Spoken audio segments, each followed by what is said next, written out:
बस दे दो केवल 5 ग्राम, रखो अपनी धरती तमाम। हम वही खुशी से खाएंगे, परिजन पर हंसी न उठाएंगे। लेकिन दुर्योधन वह भी दे न सका, आशीष समाज की ले न सका। यहां तक कि उसने भी भगवान श्री कृष्ण को बंधक बनाने का कुत्सित प्रयास किया। उल्टे हरि को बांधने चला, जो था साध्य साधने चला। यही तो हुआ था, यही तो हुआ था अयोध्या के साथ, और यही हुआ काशी के साथ, और यही हुआ था मथुरा के साथ भी। लेकिन यहां तो इस समाज सैकड़ों वर्षों से यहां की आस्था केवल 3 के लिए बात कर रही है। अयोध्या के साथ अन्याय हुआ, और महोदय जब मैं अन्याय की बात करता हूं तो हमें 5000 वर्ष पुरानी बात भी याद आने लगती है। उस समय पांडवों के साथ भी अन्याय हुआ था, और उस समय कृष्ण गए थे कौरवों के पास। उन्होंने भी कहा था बस दे दो केवल 5 ग्राम, रखो अपनी धरती तमाम। हम वही खुशी से खाएंगे, परिजन पर हंसी न उठाएंगे। लेकिन दुर्योधन वह भी दे न सका, आशीष समाज की ले न सका। यहां तक कि उसने भी भगवान श्री कृष्ण को बंधक बनाने का कुत्सित प्रयास किया। उल्टे हरि को बांधने चला, जो था साध्य साधने चला। यही तो हुआ था, यही तो हुआ था अयोध्या के साथ, और यही हुआ काशी के साथ, और यही हुआ था मथुरा के साथ भी। हमने यही तो कहा, उस समय 5 गांव मांगे थे। भाई भगवान कृष्ण ने तो पहले कहा, जब वो समझौता कराने के लिए गए थे, महाभारत का युद्ध टालने के लिए गए थे, कि भी देना हो तो आधा दो, लेकिन इसमें भी यदि बाधा है तो दे दो केवल 5 ग्राम।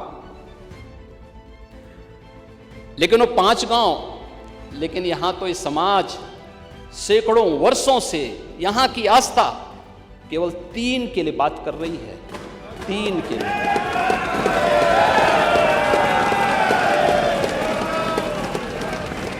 वो 3 के लिए भी इसलिए वे विशिष्ट स्थल हैं,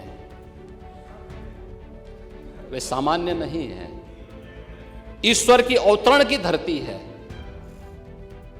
असामान्य नहीं है। और असामान्य यानी उसको एक सामान्य स्तर पर नहीं मान सकते, लेकिन एक जिद है, और उस जिद में जब राजनीतिक उसमें तड़का पड़ने लगता है और वोट बैंक बनाने की राजनीति होने लगती है, तो वहीं से फिर विवाद की स्थिति खड़ी होने लगती है। यानी लोक आस्था, भारत के अंदर लोक आस्था का अपमान हो, बहुसंख्यक समाज गिड़गिड़ाए, ये पहली बार देखने को मिला। दुनिया देख रही, स्वतंत्र भारत में काम पहले होना चाहिए था, 1947 में प्रारंभ होना चाहिए था, और उस आस्था के लिए बार बार गुहार लगाता रहा। हमने तो केवल 3 जगह मांगी, अन्य जगहों के बारे में कोई मुद्दा नहीं था। अयोध्या के लिए, और देखिए अयोध्या का उत्सव लोगों ने देखा तो नंदी बाबा ने भी कहा, भाई हम काहे इंतजार करें,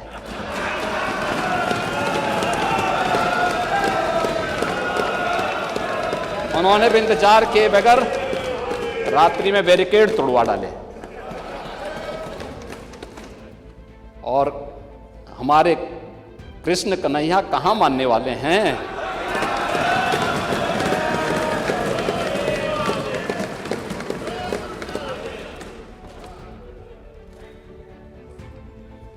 विदेशी आक्रांताओं ने केवल इस देश के अंदर धन दौलत ही नहीं लूटा था, इस देश की आस्था को भी रौंदने का काम किया था। दुर्भाग्य है, आजादी के बाद उन विदेशी आक्रांताओं को महिमामंडित करने के कुछ प्रयास हुए अपने वोट बैंक के लिए, अपने वोट बैंक के लिए। भारत का हर नागरिक, मुझे बहुत अच्छा लगा, मैंने एक दिन सुप्रीम कोर्ट की एक अधिवक्ता, संभवतः मैं उसका नाम जान नहीं पा रहा हूं, लेकिन कुछ संभवतः कोई सुबई खान है, उन्होंने उनका एक वक्तव्य मैं सुन रहा था और बहुत अच्छा वक्तव्य उन्होंने कहा, देखिए हम सब सनातन धर्मावलंबी हैं, हाँ मेरा मजहब इस्लाम हो सकता है, वो मेरी उपासना विधि है, मेरा मजहब है, लेकिन जन्म से हम सनातनी भारतीय हैं।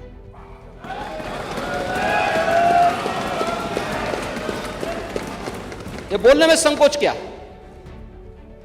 लेकिन यहां तो अपनी पहचान को और भारत की पहचान को ही समाप्त किया जाता है। हम महिमामंडन कर रहे हैं उन्हीं आक्रांताओं का जो भारत की लोक आस्था पर प्रहार करते थे, जन विश्वास को रौंदने का काम करते थे, भारत के महापुरुषों, भारत के वीर सेनानियों, भारत के आराध्य देवों को अपमानित करते थे, जिनके खिलाफ हमारे वीर सेनानी लड़े थे, महापुरुष लड़े थे। आज उन महापुरुषों को सम्मानित करने की बजाय हम उन आक्रांताओं को महिमामंडन करें, यह देश अब स्वीकार करने को तैयार नहीं है, कतई स्वीकार नहीं होगा। दुर्योधन ने कहा था, सुच्याग्रम नेव दास्यामि बिना युद्धेन केशव, यानी सुई की नोक के बराबर भी जमीन नहीं दूंगा मैं, एक कृष्ण युद्ध के बगैर नहीं दूंगा। तो महाभारत का युद्ध तो होना ही होना था। क्या हुआ, पूरा कौरव पक्ष से ही स्वाहा हो गया, समाप्त।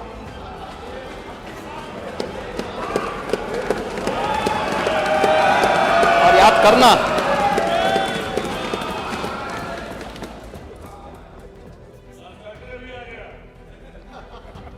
लाक्षागृह का तो अपना इतिहास है, लाक्षागृह का तो इतिहास है। पांडवों को संरक्षण देने वाला लाक्षागृह है।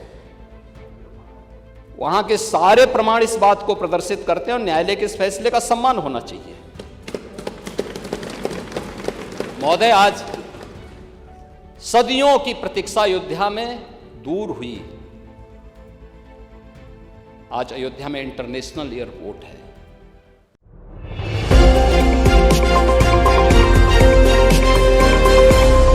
लॉ स्ट्रीट भारत, राष्ट्र के हित में।